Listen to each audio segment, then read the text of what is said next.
Sa akong mga kaigsuunan sa Cebu ug uban pang mga isla sa Visayas. Oy, Bongbong Marcos, makinig ka dito ha. Bisaya to. Oh, Bisaya, oh, makinig ka dito. I-explain ko po ha. Nakakaintindi ako ng Bisaya. Sa akong mga kaigsuunan sa Cebu ug uban pang mga isla sa Visayas. Kinasing-kasing nga pag-ampo ug pakasubo sa tanang apektado sa linog nga mitay og sa Visayas. Oh, ang ibig sabihin noon, Bongbong Marcos, kung gumagamit ka daw ng cocaine, itigil mo na. Baka ma-overdose ka daw. Tuloy. Nasayod ako nga dili matungkad ang kasakit nga inyong gibati ug kalisod nga inyong giatubang karon. Oh, ang sabi ni BP Sara, kung nagnakaw daw kayo sa flood control, kayong dalawang magpinsan, kasama ang asawa mo, Bongbong Marcos, tsaka itong si Romualdez Tambaluslos, mag-resign ka na raw. Ganon yun, di ba? Yun ang pagkakaintindi ko eh. Apan taliwala sa gibilin nga kadaot sa trahedya sa inyong mga pamilya o komunidad, dili unta kamo mawad-an ug pagsalig ug paglaom. Oh, sabi niya, si Chavit Singsong daw nanawagan na mag-resign ka na. Dahil nung panahon daw ng tatay mo, milyon lang. Ngayong panahon mo, bilyon at trilyon na daw, sabi ni Chavit. Yan ang sinabi ni BP Sara. Silbi unta kamong tinugdan sa kakusog, kamaayo ug kadasig sa tanan. We are fervently English na, yung uli, sinabi niya. Yung uli. Kung patulog-tulog ka daw sa Pasina, Bongbong Marcos, umuwi ka na doon sa Malacanang. Uminom ka na lang ng Coke. praying for your safety in Cebu and other parts of the Visayas affected by the earthquake and aftershocks. We ask God to grant comfort to those who have lost loved ones and to provide relief and strength for those holding their families together amid property loss and damage. May you find strength in one another and may the legendary Visayan warmth and resilience shine through amidst this deep sorrow. Shukran. Di ba? Ito mga kareaksyon ha. Yan yung gabing lumindol. Antimano tumakbo po si BP Sara dyan sa Cebu. Ayan ha. At parang si Bongbong Marcos medyo malamig siya sa Cebu na tumulong. Kasi nga natalo yung bata niya dyan, di ba? Oo, yung gobernador na tumakbo. Oo, natalo. Ngayon hindi niya pinapansin-pansin yung gobernadora. Hindi niya pataan yun di ba? Ugma ni ma'am, iuna sa namo din sa inyo makaba O di ba? Manood ka dito, manood kayo. Yung mga ano diyan, mga piglawan-dilawang loyalista ni Bongbong Marcos. Kaway-kaway naman dyan, Risa, Kiko at Bam na nagsisigaw noon ng Marcos magnanakaw. Ngayon, kalyado nyo na si Bongbong Marcos sa pagnanakaw ng pera ng taong bayan. Mga disente disenteng magnanakaw. Ayaw, di ma. Pinagtatawanan na kayo ng taong bayan. Ako. Budget for the fiscal year 2026 of the Presidential Communications Office. Ito mga kareaksyon, PCO, bilyon-bilyon. Bilyon-bilyon, tutustain dito ni Congressman Paulo Duterte, Paulo Marcoleta. Nako. O papanoorin po natin matutusta dito to. O mga kareaksyon, ito po ang pinakamainit na balita ngayon. Nahuli daw yung mga trolls at mga bayarang vloggers po ni Bongbong Marcos. Nako, siya na mismo ang umamin, di ba marami siyang trolls? Kaya lang dito mga kareaksyon, sumasahod daw. Sumasahod di umano ang mga trolls na ito ay galing sa gobyerno, bilyon-bilyon daw. 1.4 bilyon ang budget ng PCO, napakalaki. Malaki pa po sa budget po ng Vice Presidente mga kareaksyon. Ito po ang ating napakalupit na katanungan ngayon. Naniniwala po ba kayo na si Kiko Barsaga ay kayang pabagsakin si Lacson tsaka si Tito Soto? Naniniwala po ba kayo doon? Kasi parang takot na po si Lacson sa kay Diskaya. Ito po mga kareaksyon ng post ni Diskaya ha. Talagang natatakot na daw po itong si Lacson kay Diskaya. Kaya itong si Lacson ay para yata nagpapahaging na. Nagpapahaging na po kay Diskaya. Ito po help. Is there's a veterinary clinic with an animal psychiatric ward. We have a crazy cat that keeps meowing on the ground floor and an annoying dog that keeps barking on the upper floor. Nako! Sino kaya yung crazy cat, tsaka yung crazy dog. Baka yung sinasabi niyan dog eh, si Marcoleta, no? Ito na. Ito pa mga kareaksyon, ito po ang tanong natin ngayon. I-comment po ninyo sa comment section, ha? Si Kiko Barsaga ba ay kayang pabagsakin si Lacson? I-comment po ninyo sa comment section, ha? O, ito na. Ito na po mga kareaksyon. Erwin, pasok! Ako rin po ay nakatanggap ng impormasyon na buwan-buwan kayo rin po ay nakakatanggap ng mga assistance from different offices. Totoo po ba na meron kayong natatanggap na 5 million buwan-buwan from PCSO? Naku po. Grabe yan.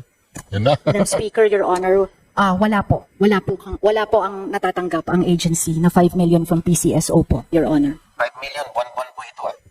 Wala po, Your Honor. At bukod pa po dyan, meron po kayong natatanggap na 10 million pesos kada buwan from the Office of the First Lady. Naku. Madam Speaker, Your Honor, PCO denies that Naku. they receive such amount from the Office of the First Lady, Your Honor. At bukod pa po dyan, di pa po tayo natatapos. Meron pa pong 10 million every month na binibigay sa PCO from the Office of the Executive Secretary. Madam Speaker, Your Honor, again, the PCO denies receiving such amount from the Office of the Executive Secretary. Meron din pong nakapagsabi sa akin na meron kayong napakalaking vault sa PCO na lalagyan ng pera. Hindi na mo problema sa pera ang PCO dahil napag-alaman ko rin, if you can confirm, nagme-maintain po tayo ng 4 na head vloggers Naku. who are receiving 75,000 pesos monthly. Naku po. Yan na. At yung bawat head vlogger na yon ay merong, kumbaga downline o meron siyang sinusupervise na 10 vloggers who receive about 10 to 50,000 pesos allowance depende sa kanilang performance. Would you confirm that, Madam Speaker, Madam Sponsor? Madam Speaker, Your Honor, again, the agency denies that there is an existence of 10 vloggers who earn that much, Your Honor. Ito po kasing mga nakaraang araw, meron pong lumabas na news item na yun daw pong nanay ko di umano ay konektado sa mga Diskayas. Isang report ng isang news channel. At tinignan po namin yung analytics. Talagang binuboost yung item na yun, yung news item na yun. Talagang funds were heavily poured. Wala ho tayong pakialam sa batas na yan. Sometimes, you have to bend the law to be able to please the people. Mas mataas po ang taong bayan sa batas. Am I right, Secretary Remulla? Yes, sir. Mr. Chairman. Thank you, Mr. Chair. Yes, sir. Alright, Reaction TVPS nagbabalik. Reaction. Napakaganda po naman pag-uusapan natin ngayong mga kareaksyon. Mantagin po ninyo mga kareaksyon, habang si Bongbong Marcos ay hindi pa niya alam na kung ano nangyayari sa bansa, itong si BP Sara, kahit wala po siya sa Davao, ay rumiresponde po ang kanyang mga tauhan. Kaya dito mga kareaksyon, ang malaking katanungan po ng karamihan po sa ating mga kababayan ay talaga bang dapat nang patalsikin itong si Bongbong Marcos? At meron pa po mga kareaksyon na kumakalat na balita ay kumanta na po. Kumanta na po si Mayor Magalong. Nako mga kareaksyon, kumanta na si Mayor Magalong. At ito rin po ang mainit na bulong-bulungan dyan sa Senado. Yung pagpapalit po ng liderato ng Senado mga kareaksyon ay patuloy pong umuugong. Patuloy pong umuugong yan dahil nga mga kareaksyon, narinig po natin na sinampahan na po ng kaso ang mga bilyar. At meron po tayong impormasyon na nakakalap na kapapanganak lang ni Camille. Mga reaksyon, dito makikita po natin na talagang kapag bumaligtad po ang ilan sa mga mayorya ngayon, talagang matutuloy po ang magandang investigasyon at may babalik sa Blue Ribbon Committee itong si Senator Marcoleta. Kaya mga kareaksyon, sang-ayon po ba kayo sa ginagawa ni Bongbong Marcos na hindi niya alam ang nangyayari sa ating bayan? Tapos may lindol pa yata nung kagabi. Kaya kaunting tiyaga lang po. Wala. Ang mahirap dito, wala talaga tayo magawa sa panahon. At Ayan mga karyaso, pasensya na kayo. Yan lang ang kakayahan ng presidente ninyo. Wala hindi niya alam, may bagyo, may lindol. Yata, may lindol yata. Pero mga kareaksyon, meron pong nanganganibang buhay. Meron pong nanganganibang buhay mga kareaksyon. Ako, ito delikado po mga kareaksyon ito. Ayan mga kareaksyon, if Senator Ping Lacson and Tito Soto wishes to silence me, then I suggest they do it quickly. Information can leak at any time. Better to be safe, right? Mga kareaksyon, marami pa po raw impormasyon na maglilik na patungkol sa mga diskaya at kay Ping Lacson. Ako, sabi kasi ni Ping Lacson mga kareaksyon, wala siyang kinalaman sa mga diskaya. Oo, wala raw po siyang kinalaman sa mga diskaya. Kaya dito mga kareaksyon, tingnan po natin sabi po kasi niya, talagang wala siyang kinalaman. Teka lang po. Dede lang. Kasi sabi niya na mayagpag yung mga diskaya, 2016 to 2022. Sir, senador po kayo nang hindi niyo po natunagan that time? Hindi namin kilala si Bisaya nun. Ngayon nga lang nagsulputan eh. Hindi raw nila kilala. Ngayon lang nagsulputan. Ang lupit po mga kareaksyon. Ito ayan mga kareaksyon Ngayon lang daw nagsulputan Nako, to all those messaging I am aware of Ping Lacson's involvement in the Pepsi Paloma case. Nako, ano ba yan?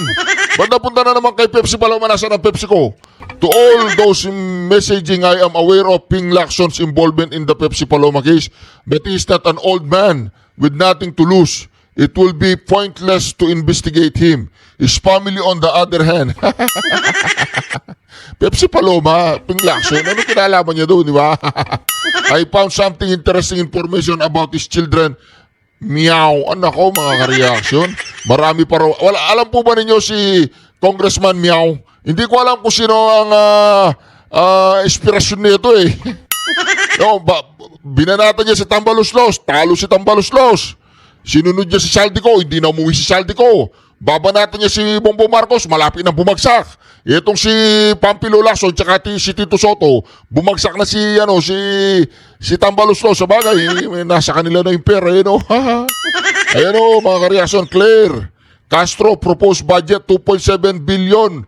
Marcos 2026 budget plan has no hope. Nako, Claire Castro, 2.7 billion sa PCO. Nako, pag-uusapan din natin yan mga kareaksyon. Si BP Sara meron lang 900 million ang Vice President. Tapos itong PCO, meron siya 2.7 billion. Di ba PCO, nag-interview lang yan, PR lang yan ng Presidente. 2.7 billion sa PCO. Nako naman, grabe naman yan mga kareaksyon. Grabe yan. Grabe po yan. Senator Ping Lacson will go down in history as one of the worst senator in our country. Is no difference from the Discayas. Nako, tuloy-tuloy po ang pagbanat my intelligence network has informed me that a certain senator is plotting to end my life. Naku po mga kareaksyon, ingat ka Sir Kiko Barsaga, dako naman tayo kay Senator Jason why not, di ba? Senator Jason ito mga kareaksyon, nako mga kareaksyon, mamumura po dito si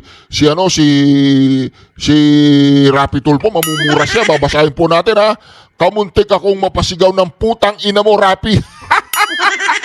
Malutong po yun, naka-capital letter pa yun. Basahin po ninyo. Sabi po ni Manong Jason kamuntik akong mapasigaw ng putang ina mo, Rapi. Kahapon habang pinapanood ko yung paliwanag ni Rapi Tulfo sa Senate Blue Ribbon urging ICC to place former President Rodrigo Roa Duterte under the house arrest for humanitarian consideration.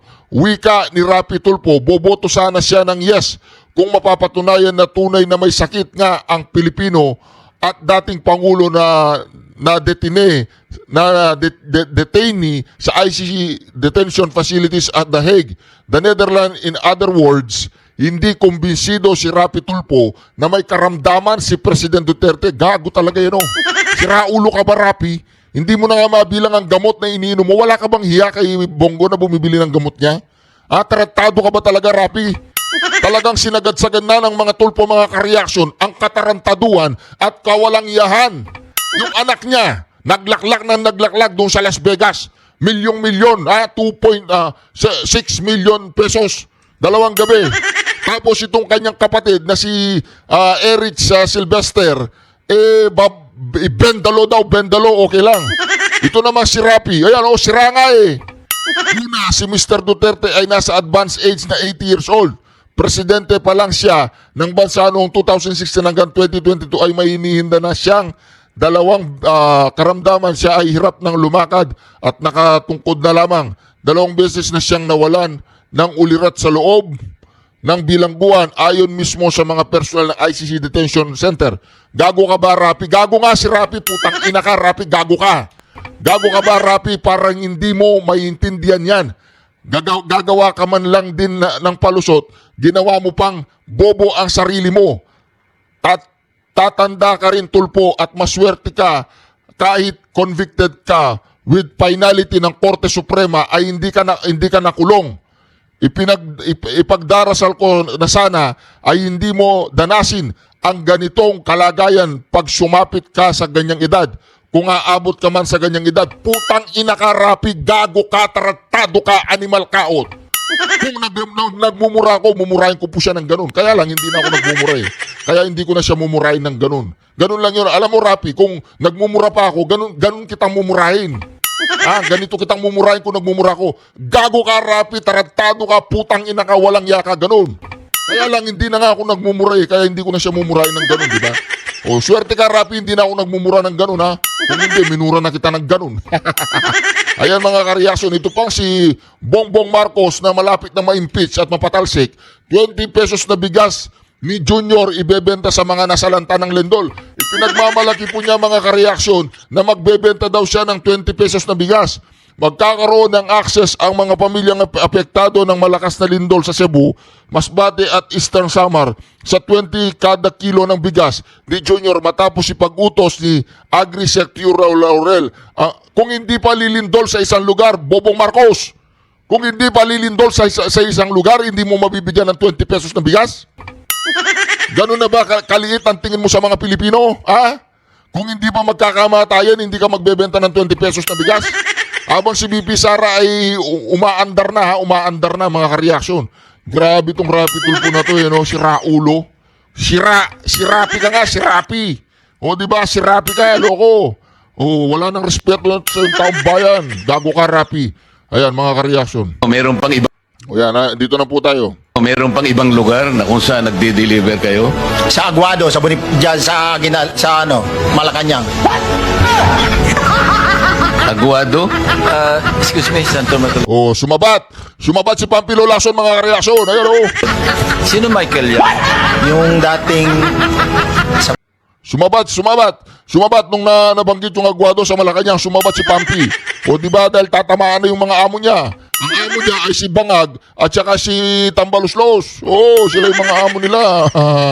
It's attached agencies for communications related. 1.4 billion, kay BP Sara 900 million lang. TCO na 1.4 billion. Anong ginagawa nila dyan? Di ba nagkukuda-kuda lang yung mga yan? Pambayad sa mga trolls. Alam ko na. Pambayad sa mga trolls yan. Alam ko na. Ayusin yung mga trolls nyo. Wala silang kwenta. Dito, yung mga DDS, wala nang bayad. Wala. Mga ano kayo, mga panis. Activities. To be more detailed, 553.7 million pesos will go to PCO proper and 807.9 million pesos for RTVM. And the rest are scattered among your other offices. Yung 1.4 billion po na ito na hinihingi ng PCO ay mas malaki pa sa entire annual budget ng karamihan ng mga departamento ng ating gobyerno. Di ba? Kahit nga sa Vice President, mas malaki pa yan eh. Di ba? Sa Vice President, 900 million lang eh. Paano po natin ito madedepensahan? Itong kung communications lamang for a year-long summit, bakit to makakapag buo ng halaga na bakit ito Google ika nga ng 1.4 billion pesos? Kung communications lamang ang trabaho ng PCO.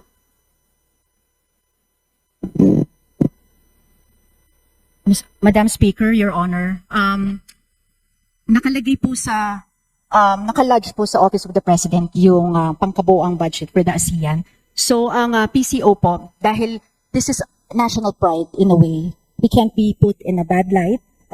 Andito po yung sa ASEAN po, there will be a lot of projecting our country externally on why we deserve to be nominated and elected also sa UN Security Council. So hindi rin naman po tayo po pwedeng masyadong salat ang ating presentation. And also the advertising rates po ngayon, we can provide the advertising rates for TV, for the billboards, for the radios. Lahat naman po yan naka-detail dahil mahabaan po yung ating, hindi lang po yung on the specific date but before, during, and after. Marami po yan mga pagkagastusan po sa mga advertising and consulting services po. Ngunit yung pong ASEAN ay nakalatag na rin sa budget ng Office of the President. Meron na rin budget counterpart ang DOT, ang DFA. So itong binabanggit kong 1.4 billion is for PCO alone. Hindi ko alam, hindi ko po maintindihan kung paano nyo po susunugin itong ganitong halaga. Kung communications lamang ang ambag ng PCO para ika nga maipromote itong ASEAN Summit na ito. Marami rin po, Madam Speaker, Your Honor. Marami din po, hindi lang po purely advertising expenses. Naka-itemize naman po, may training expenses, may consultancy expenses, communication expenses po, representation expenses, and also we need to produce in-house marketing content materials to showcase in certain international roadshows po. And marami pong materials na kakailanganin po during all this time, Your Honor. Thank you, Madam Speaker, Madam Sponsor. Nabanggit niyo po kanina, kailangan we should be able to project nicely before the international audience. Kaya lang po, we are being hounded by the biggest news that's been proliferating for the past few months. Ito nga pong issue ng corruption dito sa ating flood control projects, na kung saan pati yata yung mga creditors natin, pati yung mga nagpapautang sa atin ay umurong na. Parang isang bangko sa Korea ay huminto na sa atin, hindi na yata tayo papautangin dahil sa rampant corruption. Itong imahe ng ating gobyerno na hindi maganda, kumbaga. Ano ang naging role ng PCO para pabanguhin ang imahe ng gobyerno natin insofar as we are operating under a backdrop of a flood control scam to the tune of 545 billion hanggang 1 trillion pesos. Madam Speaker, Your Honor, siguro naman po mas lalong mahirap kapag dumating ang sa isang taon na wala man lang tayong konting presentasyon, at least in the cultural side. Kaya doon po ay talagang magko-concentrate po tayo sa ating mga national achievements in terms of culture and yung ating mga sa iba-ibang mga products po sa iba-ibang mga regions. Siyempre po, kailangan din natin ipresenta ang sariling bansa natin in the best light without highlighting what we are now experiencing po. So, mas lalong mahirap naman po kapag hindi rin naman tayo kahit papano maghahanda in terms of at least public relations. Dahil meron naman po tayo talagang ina-aspire na project, international milestone po na seat para sa United Nations Security Council.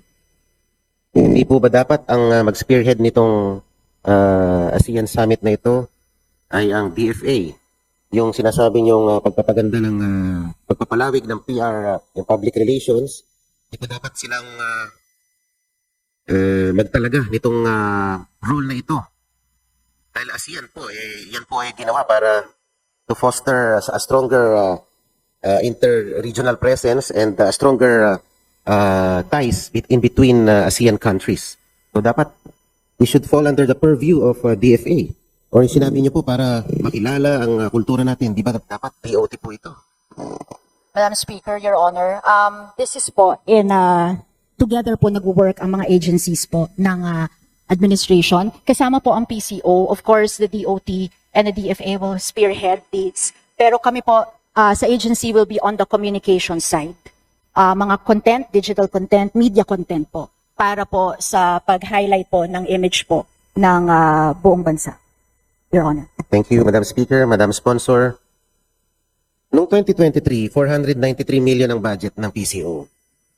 And in 2024, it nearly doubled to 933 million, only to be slashed to 695 million in 2025. And now, PCO is requesting a 954 million budget for 2026. Pero kung titignan nyo, sa 287 authorized positions ng PCO, 166 lang ang napunan. The rest are vacant. Pagkatapos, medyo heavy tayo sa pag-employ ng mga contract of service and job orders na kung saan meron higit kumulang 232 to 240 individuals ang ating ina-hire. So it only shows that it's reflective of poor administration, and the PCO simply pays out its personnel to reach its goals. Parang kumukuha lang ng mga contractuals. Madam Speaker, Your Honor, medyo unfortunate lang po dahil nagkaroon po ng history talaga ang agency na medyo nagpalit po ng leadership. But right now, we are awaiting, meron pong request tayo sa DBM on plantilla positions, creation of plantilla positions. We are still awaiting if they will approve it for yung doon sa for the operations at URS, Your Honor. Nahihingi po tayo ng new positions pero 166 pa lang po ang field out of 287. Why the need to request for more positions?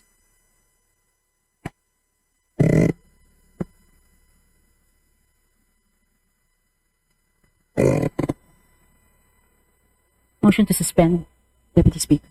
Motion to Session suspended. Hindi po sila makasagot mga ka-reaction. or talagang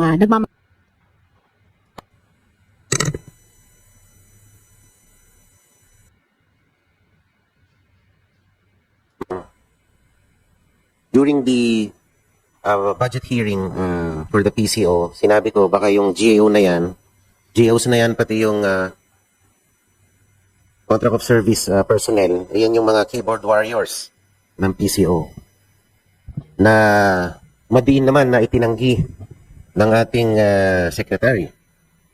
Pero ngayon ay nananatiling mahiwaga sa akin dahil sa aking paniniwala, itong mga job order na to at mga contract of service ay ginagamit talaga na keyboard warriors para mag-react at mag-comment ng maganda sa mga social media platforms ng administrasyon. Madam Speaker, Your Honor, kahit tingnan niyo po ang budget ng PCO, wala po kayo makikita per line na ganyan po na for keyboard warriors. Lahat po, we still contend that kung ano man po ang nakikitang mga likes, these are organic likers po sa mga social media. Wala rin pong ginagamit ng mga reactors.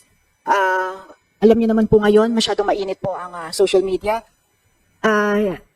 Kung sa presidente po, sa PCO, marami pa rin naman pong masasabi akong loyalists or talagang nagmamahal po sa ating presidente at naniniwala po sa kanyang administration. Aminin nyo na, marami kayong mga trolls. Si Bongbong Marcos na nga mismo ang nagsabi na nag-hire siya ng libu-libong trolls. Bakit pinapasinungalingan nyo pa? Aminin nyo na, mahirap magsinungaling, ma'am. Aminin nyo na yung mga trolls ninyo. So, hindi po yun na mga likers po o mga parang reactors po na ginagamit. Machi-check niyo po yan sa item. Wala pong ganyan po sa sinasabi niyong mga reactors po, Your Honor. Kayo po ba'y sigurado dyan, distinguished sponsor? Madam Speaker. Madam Speaker, Your Honor, yes po. Your Honor. Sapagkat meron po akong nakausap na nagtatrabaho dyan na bukod pa po sa kanyang 7,000 a month allowance, meron po siyang 500 pesos load allowance, and if their post reach a certain virality, meron pong platform specific bonuses na matatanggap yung mga creators natin at mga warriors. Let me read to you. Pag ang TikTok content po natin has reached 500,000 views, meron po siyang incentive na matatanggap na additional 5,000 pesos. Pag umabot naman ng 1 million views ang TikTok content niya, meron na namang dagdag na 5,000 piso. Sa Facebook, for write-ups and art cards, pag umabot ng 500 shares yung art card mo, meron kang additional 5,000 pesos incentive.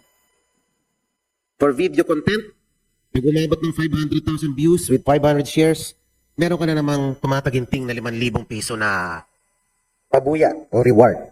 Sa YouTube naman, mga 300,000 views ka lang, meron ka na namang additional 5,000 pesos na gantimpala. At bukod sa yung 500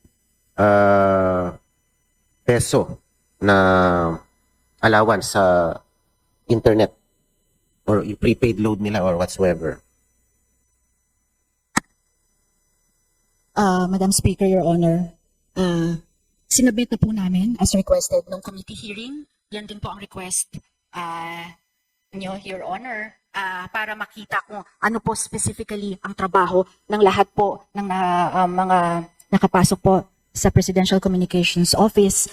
At wala po talaga. We really confirm, wala pong mga ganyan. And masyado pong malaki po ang budget na kakailanganin kung idadagdag pa yan.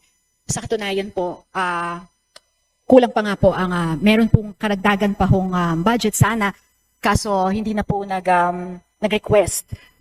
So kung idadagdag pa ho yan, mathematically, kumbaga po, ay talagang hindi naman ho kakasyang budget kung meron pang mga ganyang mga incentives po ang mga empleyado po doon sa sinasabi niyo po. Madali naman po kasi magsabi na nakapasok po ako sa ganitong ahensya, ganito ho ang trabaho ko, ganito ang sweldo ko. Pero sinabit na ho namin kasi as your request, Your Honor, yung lahat po ng kontrata and job descriptions of all the people na nakapasok po sa PCO po. Yung pong 200, thank you Madam Speaker, distinguished sponsor, yung pong 242 na contract of service at JOs na yan, lahat po yan are housed inside the PCO building? Madam Speaker, Your Honor, yes, Your Honor. Gaano po kalaki yung building ng PCO? Nakapunta na po ako doon, Your Honor. Hindi naman po mga 4-story, hindi naman po mga 5-story, but actually, kaya po nila. They are comfortably there. Hindi po siya gaanong kalawag, pero hindi naman po siya ganon kalaki. It can house. It can the house 242. 242. Yes, Your Honor. Sa tingin ko naman po, hindi magkakaproblema ang PCO in terms of budgeting. Dahil kung ako po ba'y magpapadala ng tao ngayon doon para mag-inspect for the existence of a big vault na naglalaman at sisidlan ng pera, pwede niyo po bang i-confirm or i-deny ang existence ng vault na yon na lalagyan ng pera?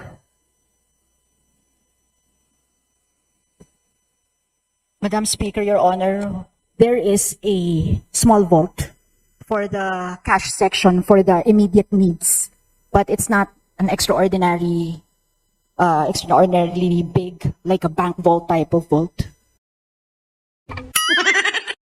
Umamin na kayo! Your Honor. Kasi po, doon daw sa vault na yun, doon tinatanggap yung mga bonuses ng mga keyboard warriors, ng mga vloggers natin na who have reached a certain virality. Doon sila sumasahod.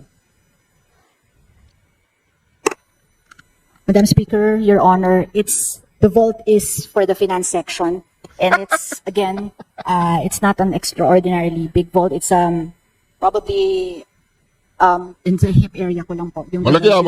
The usual ones that you can buy in the... Hindi, Hiperia, malaki po yun mga karyasa. Malaki yun, ha?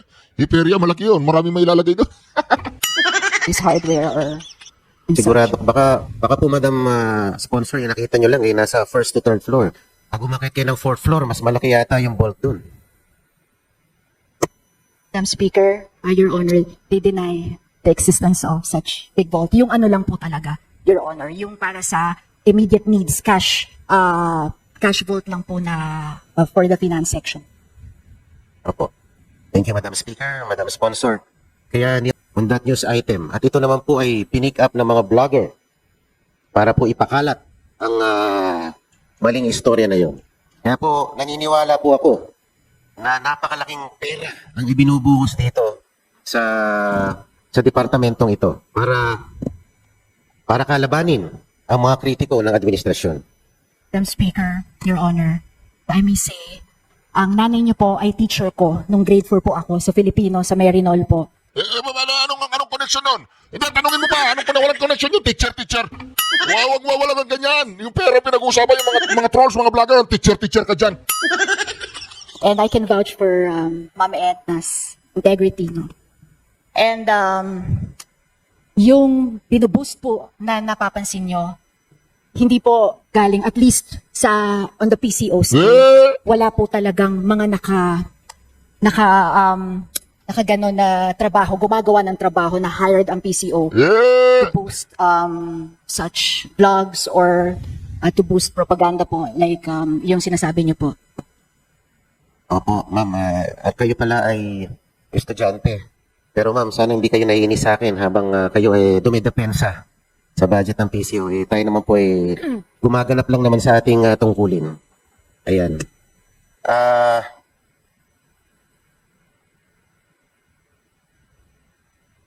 Kamakailan, natanong ko rin po sa committee hearing ng public info habang nandun ang mga opisyalis ng PCO na umiikot po ang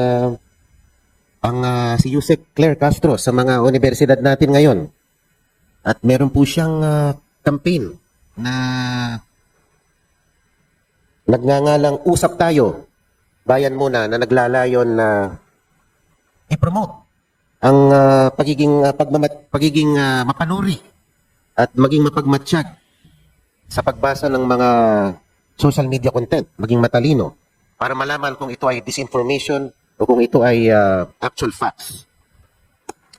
Madam Speaker, Your Honor, yes, we confirm that there is such program. Ito po ay part of the FOI campaign that is under the PCO, Your Honor. Humingi po ako ng copy ng module na yon, if any, pero hindi po nakatanggap ang aking opisina ng module ng Bayan Muna. Usap Tayo, Bayan Muna. Madam Speaker, Your Honor, we will send, we promise to follow up on this and we will send your office, Your Honor. Opo, thank you, Madam Speaker. Distinguished sponsor. So, si Attorney Claire Castro po ay nagiging kampiyon laban sa disinformation. Ngunit kamakailan ay nakakakitaan si Yusek Claire Castro bilang propagandist ng ating Pangulo na parang hindi befitting para maging isang spokesperson ng Presidential Communications Office. Bigyan ko kayo ng halimbawa. Yung drug testing bill ni... Masakit po yun, ha? Sasabihin, hindi siya befitting. Hindi siya karapat-dapat. Masakit po yun, ha? Masakit yun. Senator Robin Padilla, sabi niya, napakatapang ni Yusek Claire na binansagang unconstitutional agad ang bill na ito na ipinasa sa Senado para sa drug testing. Samantalang sa ating civil service rules, merong mga requirement ang CSC para isailalim sa drug testing ang mga ordinaryong kawani ng gobyerno at mga opisyales ng mga local government units. Kung mga ordinaryong empleyado ng gobyerno ay pwedeng sumailalim sa drug testing, bakit? Tila baga meron tayong hinaharang ng mga malalaking opisyales na mag-undergo ng drug testing. Wala naman yatang masama dito. Distinguished sponsor. Your Honor, Madam Speaker, Your Honor, sasagutin po namin doon po sa anggulo nung kay Yusek Claire. Maingat po si Undersecretary Claire Castro. Kada press conference niya po ay talaga sinisiguro niya na meron siyang mga evidence-backed, mga ebidensyang dala-dala bago po siya magbitaw ng kanyang mga press conference dahil alam na alam po ng media na mafa-fact check po niya ng media to kung sinasabi niya po ay may katotohanan or mere propaganda po, Your Honor. Pero, Madam Speaker, Madam Sponsor, kung tutusin, pwede naman maging optional to on the part of the President. Maaari niyang gawin ito ng malaya, di po ba? At hindi na kailangan pa magbitiw ng salita ang ating spokesperson na ang isang panukalang batas ay unconstitutional. Madam Speaker, Your Honor, are you referring, Your Honor, to, can you repeat again, Your Honor? You're referring to? Ang ibig po sabihin, Madam Sponsor, hindi po kailangan bansagan agad na unconstitutional ang panukalang ito ng ating buting senador. Sapagkat malaya naman ang ating presidente na magsagawa ng drug testing without outrightly saying na unconstitutional kagad ito, itong panukalang batas. Pwede naman niyang paunlakan itong mungkahi ng ating senador. Madam Speaker, Your Honor, ako po ay hindi abogado, ngunit ang asawa ko ay abogado. Tinanong ko na po yan. Sa ngayon po, unconstitutional po kasi talaga ang kapag parang voluntary po ang drug testing. Hindi naman po yan parang persado na lahat kailangan mag-undergo, Your Honor. Hindi persado. If I may add, hindi rin po pinipigilan ng PCO or kahit nino man po ang pagsulong ng any member of Congress sa ganitong mga panukalang batas kung kailangan in the future, Your Honor. Ngunit sa ganong terminology, parang ating binabara na agad at dinedepensa ng ating Pangulo. Anyway, isa pa, sinabi rin po niya na ang Pangulong BBM was not the first to expose corruption in infrastructure projects. On September 3, sabi ni Yusek Claire, he hit former President Rodrigo Duterte with the criticism that VP Sara would have investigated ghost projects even during the former president's term. Pero lumalabas sa mga dating press conference ni PRRD na kinall out niya rin ang DPWH na merong rampant corruption, lalong-lalo na yung mga ghost projects. Gentle reminder for distinguished colleague from Sagip Party List, please wind up. Madam Chair, napansin ko po yung oras ko na habang sumasagot po ang Madam Sponsor, hindi po humihinto yung oras ko. May I request for a 5-minute extension kasi hindi po humihinto yung oras ko. Based on our rules, the answer of the sponsor is included in the time allotted. We have 3 more interpellators, and we have 4 more agencies. With the indulgence of our good colleague, we have given you 32 minutes and 24 seconds. Madam, The distinguished gentleman is given an extension of 1 minute. Please proceed. Madam Speaker, yung pong ating kasama, si Honorable Tino, naka 37 minutes po. Bawat ahensya. Sana naman po, mabigyan lang ako ng kahit 5 minuto. With your kind indulgence, Madam Speaker. With the indulgence of our colleagues from the minority and the majority, we are giving you an additional 2 minutes extension. Please proceed. Let me just wind up with a manifestation. Ngayon po lumalabas na nagkakaroon ng optics versus reality.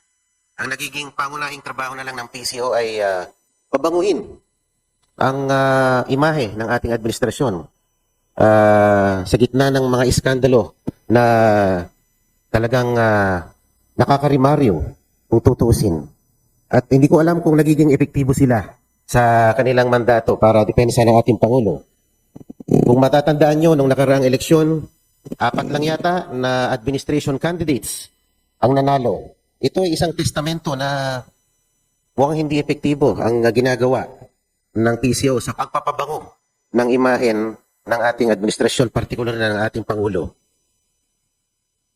Madam Speaker, Your Honor, rinireport din po ng PCO ang lahat po ng available help, lahat ng programa na pwedeng ma-avail ng ating mga kababayan. Hindi lang naman po mere pagpapabango ng ating Pangulo ang ginagawa ng PCO. Also, ang IBC 13, which is one of the government corporations attached to PCO, Congress TV po, nagde-deliver po ng live ng mga hearings. So wala po yun editorializing.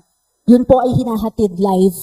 Wala hong putol. So kung ano ho ang nangyayari sa mga committee hearings, sa Kongreso, sa mga budget hearings, yun po ay hinahatid live.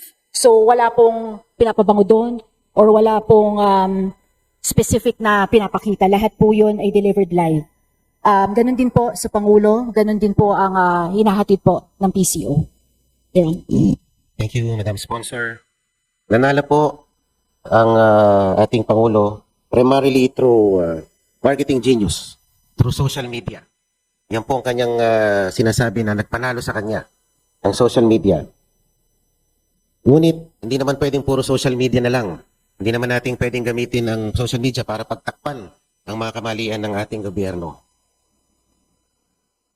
Kung mahusay sana ang pamumuno ng ating gobyerno, hindi na natin kailangan sanang gumastos ng napakalaki sa social media para ipagtanggol ang administrasyon na ito. Yun nga pong ating dating Pangulo na si Pangulong Duterte, ang mismong taong bayan lang nagtatanggol sa kanya. Hindi niya na kailangan mag-hire ng mga napakaraming trolls at keyboard warriors. Mismo mga tao na mismo ang nagtatanggol sa kanya. Hindi na kailangan maglaan tayo ng artificial na magtatanggol sa ating pamahalaan. Madam Speaker. Congressman Marcoleta, please wind up. Madam Speaker. And Madam Speaker, Your Honor, first of all, we affirm that there are no keyboard warriors under the job description of PCO. Wala pong ganun na naka-hire ngayon. And also, may mga survey po tayo na sinasabing solid surveys po from SWS na talagang tumaas po ang rating ng Pangulo. Hindi lang po yan via mga social media. Meron po yan talagang nakasulat po na mga surveys from SWS na talagang, kumbaga, true to life surveys po, Your Honor. thank you, Madam Sponsor. Ngunit, paumanhin nyo na po, pero hindi na ako naniniwala sa survey. Kasi si Daddy po, number 24 sa survey.